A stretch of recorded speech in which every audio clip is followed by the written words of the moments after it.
the meeting to order. To stand for the pledge of the flag, please.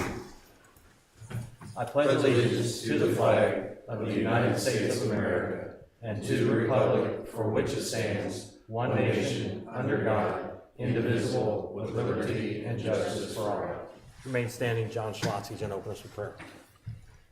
Dear Heavenly Father, thank you for this opportunity for us to come together again as a council and make decisions for our community.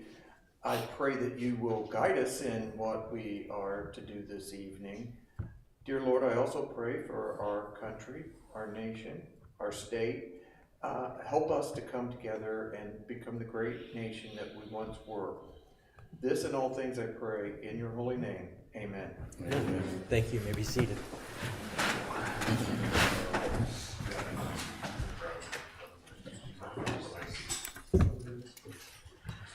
We have a motion to approve the minutes from October 1st. Motion to approve the meeting from October 1st. I'll second. Motion is second. All those in favor say aye. Aye. Opposed?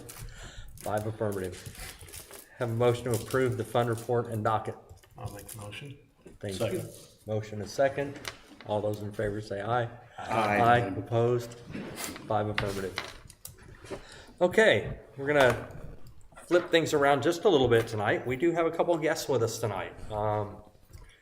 Ed Brickley Yes, sir. is running for state rep in District 58. Woohoo! Michelle Davis is here as well. Michelle's going to run for Senate. Ed is going to run for her seat. So I'm going to introduce each of them and let them have a minute if they'd like to just introduce themselves or whatever. Hi, I'm Michelle Davis. I'm currently a state representative for House District 58. Have been on my 3rd term. And I appreciate the opportunity that I've had to represent you all. I've decided Senator Greg Walker, who represents this area currently, has decided not to run again, so I'm going to run for his seat. It's a little bit of a bigger seat because there's only 50 state senators in Indiana and there's 100 representatives. Not to take away from the representative role, just gives me a larger area that I will be representing. So, and that will be in May of next year. So, thank you again. And it's always been a pleasure to be here, and you guys have been very nice to me, so appreciate it. Thank you. Thank you, Michelle. Yep. Ed? As I said, my name is Ed Brickley. I'm running for Michelle's soon-to-be vacant District 58 seat in the House. I'm a 25-year resident of Johnson County, south side of Indianapolis kind of guy. I was Southport, graduated. Retired police officer from Indianapolis, did that for about 30 years. Very new to politics. Kind of old head at common sense and conservative values. That's kind of the way I was raised, the way my family was raised. I had, for 30 years, had first-hand seat or front row seat of watching how not so great government and can kind of ruin what was once a very proud city in Indianapolis and what was a very proud police department in Indianapolis.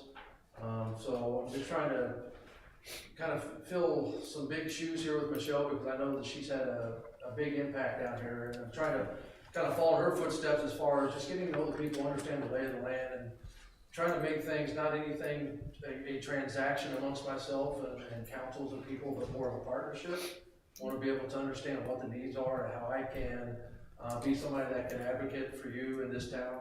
So I appreciate the opportunity to come in and talk with you tonight. I look forward to come in many more times. But thank you once again. I appreciate you. Thank you. Nice to meet you. Anybody have any questions for either of them while they're here? Michelle wants to fix Senate Bill 1 really bad. I was going to say, except for questions on the Okay, old business. 2025 road project. Dwayne's on vacation, so Matt. Oh, okay. I thought he had delegated me. Well, you go ahead. I did. We talked before he left yesterday. Go There's ahead. there's nothing good to report. You all probably are well aware of that. We had this promise that the project would be done by November 6th, which is 3 weeks later than what was the latest date on which it should have been. After your meeting last month, where you took a pretty clear position that If it wasn't done, liquidated damages would be imposed. I think the next day I put E&B on notice that they were being subjected to the liquidated damage provision in the contract effective immediately. I then kind of did an end run around that notice and reached out to the area manager with a voicemail message to say, I think that if you can meet the deadline and complete the project in a manner that is acceptable, there might be some leniency in that. I'm not committing to that, but I'm encouraging you to try to deliver on time. I never got a return call. I never got a return email, nothing. And so they're not finished. They're not going to be finished. Dwayne thinks they're several weeks out from being finished. We have a liquidated damage provision in the contract. We put them on notice. We didn't have to put them on notice, but we did. I think when the project gets done and it's time to pay them, we will subtract from the contract sum liquidated damages at the rate of $500 a day. And I guess react to anything they do. I don't. If asked to offer an explanation, I guess I think what's happened is they're overextended. They're trying to balance too many projects. They accept that they're not going to get this on time, and they're subject to damages as a result of that. And my sense is they're not resisting that reality, that they're going to get it done, hopefully get it done. But they're not going to do anything extraordinary, or maybe simply just can't do any better than what they're doing. But that's where we are. We did brush up against the possibility that they wouldn't have it done before the asphalt plant's closed. And at one point, 45 days ago, I would have thought that, well, that's nothing to be concerned about. I think it was mentioned kind of as part of the conversation at the last meeting.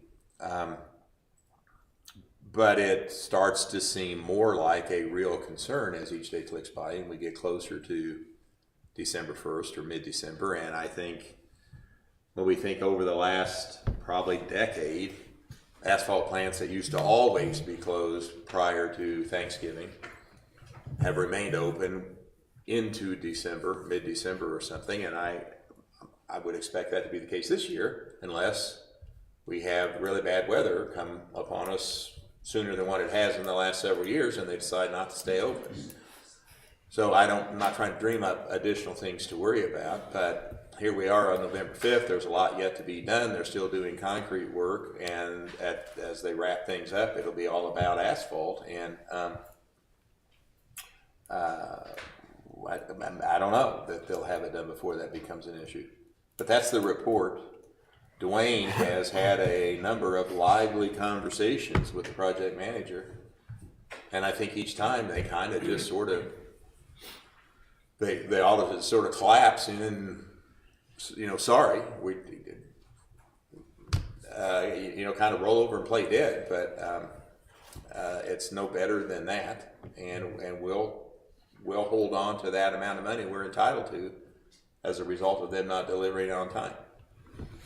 I'll give you guys a little more. So I did talk with Dwayne about 3 o'clock today because today. Yes, oh, today. Okay. He had reached out to the project manager on Friday, basically saying, "Hey, I'm going to be going on vacation. We've got a council meeting. The 6th is coming up. Next week. It does not look like they're going to meet it. Give me an updated construction schedule so that you can give us basically your new completion date." Never heard anything. Well, I'm sorry, on Friday, Damon told him that he would have it to him by the end of the day this past Monday. Dwayne never received anything then. Talked to him today at 3 o'clock, still had not received anything. Dwayne had actually texted him again yesterday and let him know, hey, I had never received this. No response back from him from that side. So from E&B side, I couldn't tell you what they're thinking. I talked with the foreman from concrete company, because that's kind of right now what's being done. They're hoping to be done with concrete, or planning to be done with concrete next Friday. I'm not gonna lie, I think I don't know that that's doable either from the pace that I've seen them work. But that's what they're saying, as of basically lunchtime today, they were hoping to be done with concrete by next Friday. At that point in time, asphalt then could go in. I know that text message that Dwayne sent Damon yesterday also included not just that he needed that construction schedule, but offered the idea of, okay, hey, they're gonna have concrete done up to Princeton tomorrow. Bring the side paver in and lay the base asphalt in front of Princeton. So again, just in case if asphalt plant, we've got cold weather coming in next week. If it sticks around for a while, that's when, they're gonna run into issues. If we have, a few days, a week of cold weather, they'll stay open, but it's when it's planning on staying cold when it's become an issue. So he was just trying to get them maybe to bring in the base asphalt to at least try to do the sections they can do, like I said, but no response back from them, so. It sounds like, talking what Lee said, it sounds like the communication's kind of got cold again. Well, I just think they don't have anything to say that we want to hear. I can't believe a business that has been in business as long as they have. They're a known paving company, and I gotta assume that they're failing because they can't deliver faster, not because they're simply choosing not to. I mean, I don't think they're trying to aggravate the town of New Whiteland and cause us problems just for their own pleasure, but it doesn't put us in any different position. So we will exercise the remedies we have. And I'm quite certain Dwayne will keep the pressure on because he's at his wit's end on this. Matt, if we've got half that road blocked off. We've got half that road blocked off. If this doesn't happen, what do we do? So again, obviously, not having any conversation with EMB, I don't know what their thoughts are. I was talking with the superintendent over the excavation crew that's there. I said, what do they do? He says, what they do is they'd have them fill it with stone, and basically it'll stay stoned in that shoulder so they can open the road back up as well as they can, and then they'll dig it back out in the spring when they can get back to it. Would they put a skim coat of asphalt over the stone, or people are at their own? But to me, if they were to go and put stone in it, it's something that's going to have to be addressed constantly, all winter long. Yeah. And they don't want to do Right. that. And they have a contract with us, and there's pressure brought to bear by the town, but the additional expense, headaches, problems that they bring on themselves by not getting it done on time is something they really want to avoid. Okay. But we're worried, yeah. Okay. Other questions? Is there a way that we can contractually supplement manpower or supplement crews for concrete, or is that something where we have to basically kick them off I the job? and suppose, I mean, start over? I suppose if we declared a breach and wanted to take over the work ourselves, but that's not a very promising prospect either. Right. Oh, no, I Because- didn't know if we could add and say, okay, we're gonna take care of these next 6 driveways with contractor A and you guys finish. We could if contractor A has the If available. personnel and materials and availability to do it. I guess, I think that's unlikely. Yep.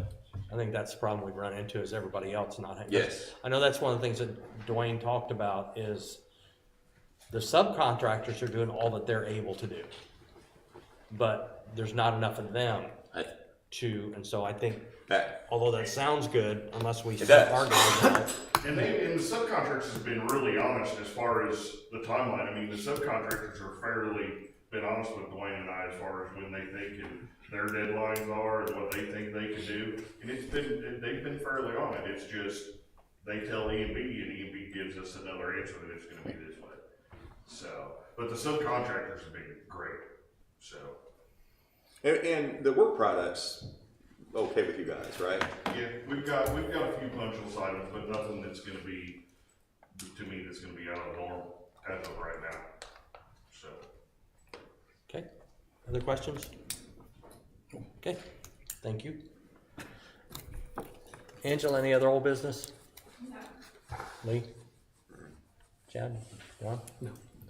Okay, I want to bring up the issue we're having with the air in the other buildings, because that needs to be addressed.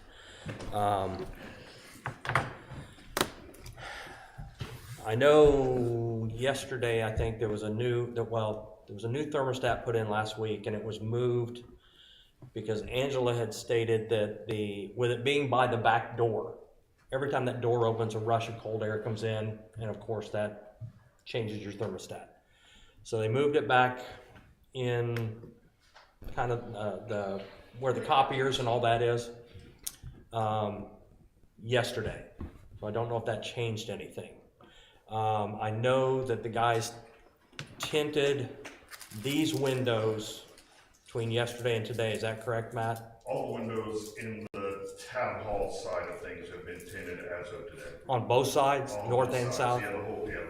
Okay, what about these over here? No, they haven't done anything Okay. on this. They're- That was gonna be our concentration over there. Okay. I know there was a heating and air professional out several times.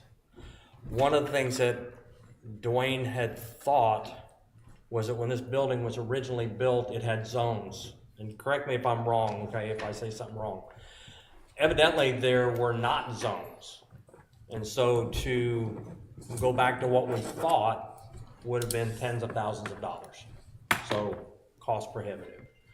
The next option would be a new unit, which again is cost prohibitive. So my suggestion is, because I think everybody's pretty comfortable in here. I know when I walked in here tonight, it was nice. It was 70 degrees, it was comfortable. This room back here has always been our council chambers, which basically gets used for almost nothing. There's a conference table, a refrigerator, and it doesn't get used. I think we could have Angela move back here, give her her own entrance. That way she'd have ample parking. And then she could regulate this office to anything she wants. Because when I came in, it was set at, did you set it at 65 today, or did somebody else? I actually didn't touch it today. Okay, it was set at 65. 65 and it's currently 72. It was 70 when we came in.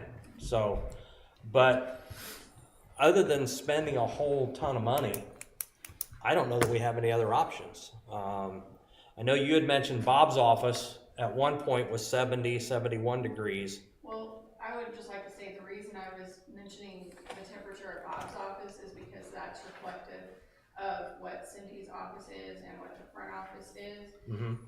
Because they were saying that it's freezing in there, but it's 3 to 4 degrees hotter in those rooms than what the thermostat is on. And so what I was trying to say, it's not as cold in those north offices as what they are saying. Right. Well, here's one of the problems, I guess, for lack of a better term.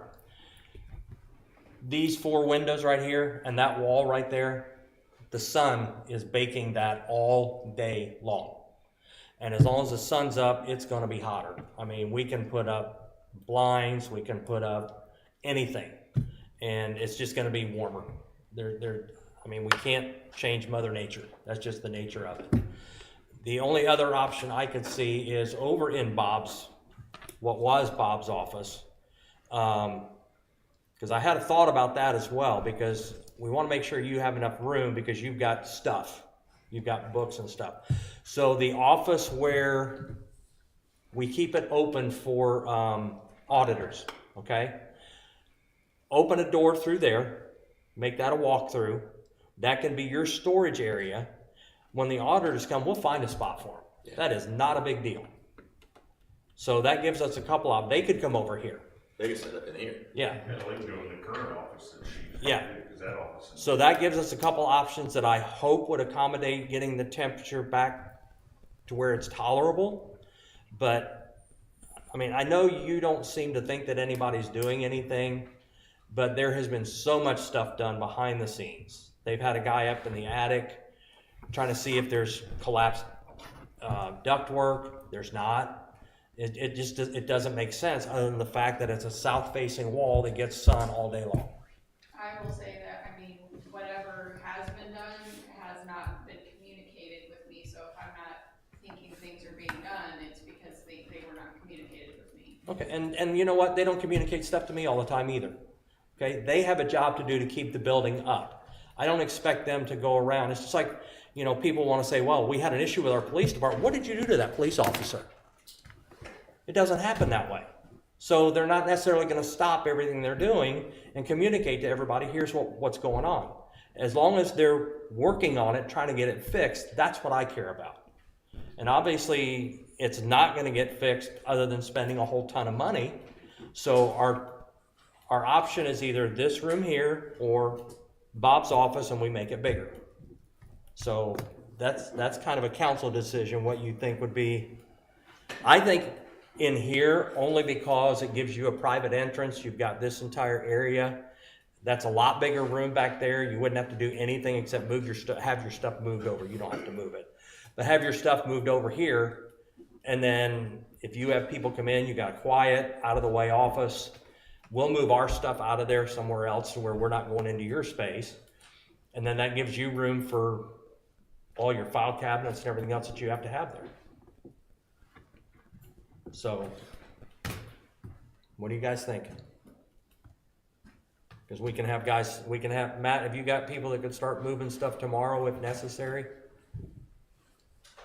Or within short order, because if it's still gonna be warm, Yeah, you know. I'll make do whatever we can. Got some people on vacation, but we'll. what do you, regardless of where you move, what do you need as far as electrical or computer hookups, and is that available in either? That was gonna be my first thing, is if it does come over here or wherever it goes, I think that's gonna have to be the first thing, is to make sure there's internet access and all that stuff. Exactly. That'd be a question to Corey and Exactly. things like that. I would assume the majority of those offices all already have access on that. Mhm. I don't know about it right here. Okay. So, I mean, I know that there's stuff ran into here, so it won't be And hard could to be get dropped. into there. Okay. Okay. And then is this door, I know at one point there was an issue with this door back here. So that is something we will have to address. I think it's the, seal at the bottom. We just Okay. need to kind of bring it up, because I even know the night that we had the, budget hearing and stuff, I know you and Melissa tried to open that door and couldn't get it open, and Dwayne and I come over and mess with it. It was pretty hard to get open, so that's something we'll just have to try to address, that seal on the bottom there. Okay. So. What do you guys want to do? Well, I think the only logical thing is a different location right now. Yeah. If it wasn't for Senate Bill 1, we would have some extra money. We could probably. I'm messing with you. So, if that's what we want to do, then Matt, if we can start making sure that everything is over here that's necessary, and Angela, you may have to work with them and say, these are the drops I need and whatever, to make sure that it's seamless. For however long it takes, I'm sorry, you'll just have to put up with it over there for at least, hopefully not more than a couple days. Can the temperature be lowered a little bit in the meantime? I mean, I don't know, like, it was 71 degrees this evening, on the thermostat. Yeah, And and, just- well, I went over there earlier, and it was set at 69, and it was, the thermostat said, or the temperature thermometer said 70, and it did feel a little bit warm. So, yeah, I think Matt can get with Missy, and she can drop it down a few degrees to try to regulate it a little bit. But I know you were concerned that there was a lockbox put on there. That was by recommendation of the heating and air people, because they said the problem with our unit, as old as it is, when you keep changing it, we're gonna kill the life of it. So it wasn't to keep anybody out necessarily, it was just to keep it from being changed. I wasn't able to come in over the weekend and get caught up from being sick, because I. Well, you came were in sick for- Saturday, and it was 76 degrees in my office, Yeah. so. Well, hopefully this will correct that, and then whatever, my understanding is this thermostat affects your office as well, so you should be able to almost set it for what keeps you comfortable. Okay? Okay. Any other old business? No. John? No. Joe? No, sir. Dave? Matt, anything else old? Goodness. New business, cash only customer. Thanks, Ed. Nice to meet you. Yes, I emailed you the documentation Cindy provided to me. We have a rule where somebody, like if there's like a bad check or something like that, that they have to go to cash only. And, this shows their payment history where they've made a year at least of on-time payments, and so they're requesting to be removed from the cash only status. They've been that since September of '24, correct? And all of their payments have been, Yes, okay, for a year, for over a year. a little over a year. Been Okay. on time. Somebody'd like to make a motion? I'll make a motion to move them off cash only. Okay. Second. Second by John Schlatsky. All those in favor say aye. Aye. Opposed? 5 affirmative. Angela, any other new business? No. Lee? No. Chad? No, sir. John? Nope. Nope. No. Nope. Joe? No. You're just here for the fun, aren't you? David? Matt? Goodness gracious. Legislative business. Ordinance 2025-12, salary ordinance.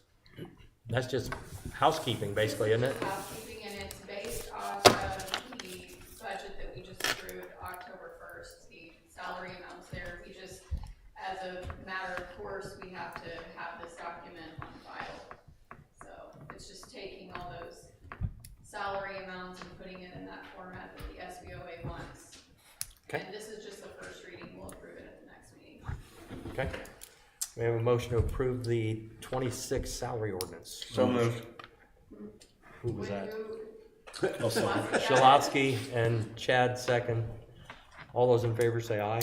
Aye. Opposed? 5 affirmative. All right, at this time, the meeting is open to the public. If you have a question or comment, we ask for your name and address for the record. Nobody? No. Wow.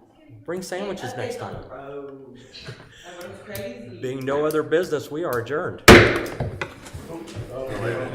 he have something? Can't hear you back here. Huh? He couldn't Oh, hear. I'm sorry. You need to jump up quicker. I was waiting for you. We're unadjourned. With Hilltop Commons, 1052 Hilltop Commons. Asking permission again this year to place 2 wreaths at Proctor Park from the Wreaths Across America program for veterans.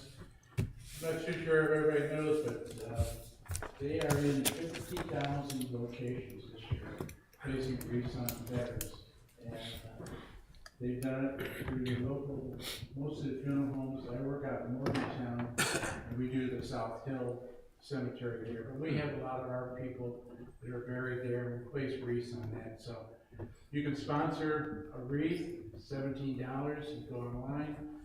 You can do it by name, or you can do it just in general. So I was asking permission for, we pay for 2 wreaths to be placed on Proctor Park, and we do it on December 8th, and so I just want to ask your permission again. Do we have a motion? I will make a motion. Dennis, second by John Purdy. Questions, comments? One question real quick. If somebody sponsors a wreath on their own, can they designate where they want it put, or does the organization do that? Usually it goes to a specific cemetery. Okay. The ones we do it here is for Proctor Park and just in general for. Okay. Thank you. All those in favor say aye. Aye. Opposed? 5 affirmative. Right. Anyone else? Thank you. No problem. Thank you. Appreciate you doing that. Okay, this time we really are adjourned. I think that's got to be a record, isn't it? 5:30?